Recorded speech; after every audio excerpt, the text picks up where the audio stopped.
Daily news, daily fun, daily money income కోసం hit TV app ని download చేసుకోండి. తూర్పు తీరంలో నుదిటి సింధూరం అని విశాఖ నగరం గురించి ఇప్పటివరకు చెప్పేవాళ్ళం. ఇప్పుడు ఐటీ కెరటంగా కూడా విశాఖ నగరం మారబోతుంది.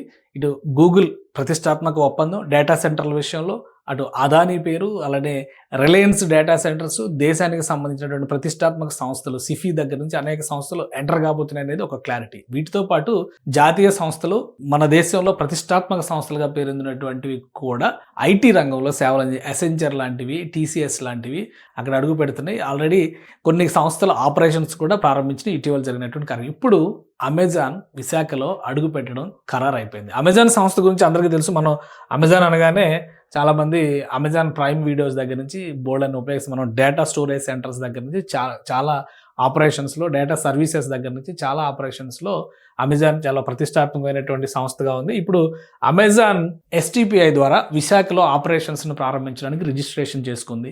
సో అంటే అమెజాన్ విశాఖలో అడుగు పెట్టడం కన్ఫర్మ్గా ఉంది. అలానే ఎస్టీపీఐకి చేసినటువంటి రిజిస్ట్రేషన్ ప్రకారం చూస్తే కనుక అమెజాన్ సంస్థ తన ఆపరేషన్స్ ద్వారా విశాఖలో 900 ఉద్యోగాలు కల్పించబోతుంది. 10,000 కోట్ల ఎగుమతులు, ఐటీ రిలేటెడ్ సర్వీసెస్లో 10,000 కోట్ల ఎగుమతులు టార్గెట్గా అడుగు పెట్టబోతున్నట్టుగా అనౌన్స్ చేసింది. ఇప్పటికే TCS, Cognizant, Google, meta, Reliance ఇవన్నీ విశాఖ వైపు వెళ్ళినాయి. సో ఎస్టీపీఐలో రిజిస్ట్రేషన్ తర్వాత అమెజాన్ ఎంట్రీ కూడా ఖరారైనట్టుగా మనం అర్థం చేసుకోవచ్చు. ఫ్యూచర్లో ఏడబ్ల్యూఎస్ అంటే అమెజాన్ డేటా సెంటర్స్ని ప్రారంభించేటువంటి అవకాశం కూడా ఉంది. విశాఖలో దీని ఆపరేషన్స్ని చేసేటువంటి ఛాన్సెస్ కనిపిస్తున్నాయి. అనేక రంగాల్లో అంటే ఐటీ రిలేటెడ్ సేవల్లో దీనికి ప్రత్యేకమైన ఇది ఉంది. ఆర్టిఫిషియల్ ఇంటెలిజెన్స్, కొత్త ప్రయోగాలకి సంబంధించి కూడా డివైసెస్ కానీ, ఎంటర్టైన్మెంట్ కానీ, ఆపరేషన్స్ కానీ వీటన్నిటిలో కూడా అమెజాన్ సంస్థ ఒక ప్రతిష్టాత్మక సంస్థగా ఎదిగింది. మనకి అమెజాన్ అంటే ఓన్లీ డెలివరీ యాప్గానే కాకుండా డిఫరెంట్ వేరియస్ అంశాలు ఇందులో ముడిపడి ఉన్నటువంటి వ్యవస్థగా మనం చూడాలి. ఇప్పుడు ఎస్టీపీఐ ద్వారా రిజిస్ట్రేషన్ ఆల్రెడీ హైదరాబాద్ లాంటి చోట్ల పెద్ద ఎత్తున